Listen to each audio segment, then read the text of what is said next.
সম্মানিত দিনী ভাই বোনেরা, আজ আমি আপনাদের সামনে একটি গুরুত্বপূর্ণ তদবির নিয়ে হাজির হয়েছে। আজকের আলোচনার বিষয়বস্তু আছে আমরা রোগীর শরীরে জিনটাকে কতল করার পর কিভাবে রোগীকে দেখাবো যে জিনটা কি অবস্থায় পড়ে আছে। মুদাব্বির যখন বিভিন্ন আয়াতের মাধ্যমে রোগীর শরীরে জিনটাকে হাজির করানোর পর জিনটাকে কোরআন কারীমের আয়াতের মাধ্যমে বন্দী করায়, এরপর জিনটাকে বোঝানো হয়, তাকে জান্নাতের অপূর্ব নিয়ামত সম্পর্কে বলা হয়, তাকে জাহান্নাম সম্পর্কে ভয় দেখানো হয় এবং বিভিন্ন তাকে বুঝ দেওয়ার পর জিনটা যখন রোগীর শরীর থেকে যেতে চায় না, সে চিরকাল থাকতে চায়, তখন আমরা কোরআন কারীমের আয়াতের মাধ্যমে জিনটাকে কতল করে দেই রোগীটাকে সুস্থ করার জন্য। তো সম্মানিত দিনী ভাই বোনেরা, জিন কতল করে দেওয়ার সঙ্গে সঙ্গে রোগী অজ্ঞান হয়ে যাবে।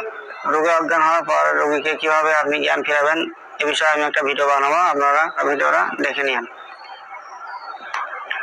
তো সম্মানিত দিনী ভাই বোনেরা, রোগী অজ্ঞান হওয়ার পর রোগীর জ্ঞান আপনারা ফেরাবেন। রোগীর জ্ঞান ফেরার পর যিনি মুদাব্বির তিনি জিজ্ঞাসা করবেন যে এতক্ষণ আপনার সঙ্গে কি হয়েছে, আপনি কি বলতে পারেন?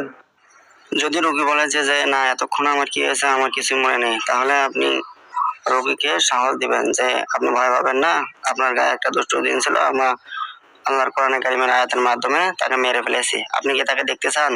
যদি রোগী বলে হ্যাঁ, তাহলে আপনি রোগীকে চোখ বন্ধ করতে বলবেন। দিনী ভাই বোনেরা, এরকম মুদাব্বির বলে রোগীর চোখ বন্ধ করাবেন।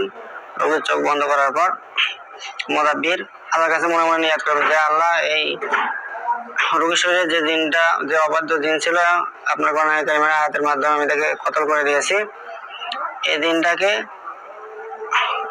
আপনার কোরআন কারীমের আয়াতের মাধ্যমে রোগীটাকে আমি দেখাতে চাই, আপনি আমাকে সাহায্য করেন। এরকম ভাবে নিয়ত করার পর আপনার মুদাব্বির সূরা আর রহমানের 35-36 নম্বর আয়াত পাঠ করবেন 3 বার। আমি আপনাদেরকে পড়ে শোনাতেছি। বিসমিল্লাহির রহমানির রহিম। يرسل عليكما شواظ من نار ونحاس فلا تنتصران فبأي آلاء ربكما تكذبان। এই আয়াতটা মুদাব্বির 3 বার পরে রোগীর চোখে ফু দিবে। এরপর মুদাব্বির সূরা তাকবীরের 22 নম্বর আয়াতটি তেলাওয়াত করবেন। আমি আপনাদেরকে পড়ে শোনাতেছি। বিসমিল্লাহির রহমানির রহিম। ওয়ালাকাদ রাআহু বিল উফুকিল মুবিন। এই আয়াতটি হচ্ছে সূরা তাকবীরের 22 নম্বর আয়াত। এই আয়াতটি মুদাব্বির 3 বার, 5 বার অথবা 7 বার পরে ফু দিয়ে রোগী, সম্মানিত দিনী ভাই বোনেরা, দোয়াটা আপনারা নোট করে নেবেন। রোগী যদি পুরুষ মানুষ হয় তাহলে আপনারা দোয়াটা এইভাবে করবেন। সূরা তাকবীরের 22 নম্বর আয়াত পড়ার পর আপনারা দোয়াটা এইভাবে করবেন, আল্লাহুম্মা আনজিনা মা জাররাহু। রোগী যদি পুরুষ মানুষ হয় তাহলে আপনারা পড়বেন আল্লাহুম্মা আনজিনা মা জাররাহু। আর যদি মেয়ে মানুষ হয় তাহলে আপনারা পড়বেন সূরা তাকবীরের 22 নম্বর আয়াতটা পড়ার পর আপনারা পড়বেন আল্লাহুম্মা আনজিনা মা জাররাহা। মহিলা হলে, পুরুষ হলে রাহু, আল্লাহুম্মা আনজিনা মা জাররাহু, আর মেয়ে হলে আল্লাহুম্মা আনজিনা মা জাররাহা।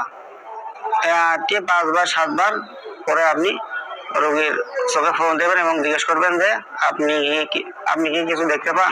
ইনশাআল্লাহ কোরআন কারীমের আয়াতের বরকতে রোগীর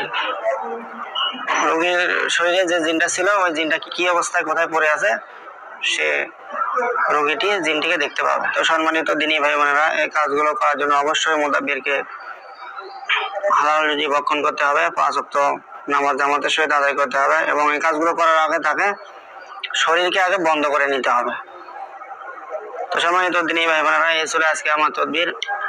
পরবর্তীতে অন্য কোনো ভিডিওতে আপনাদের সঙ্গে দেখা হবে। আপনারা কি ধরনের ভিডিও চান আমাকে কমেন্ট করে জানাবেন। ভালো থাকবেন, সুস্থ থাকবেন।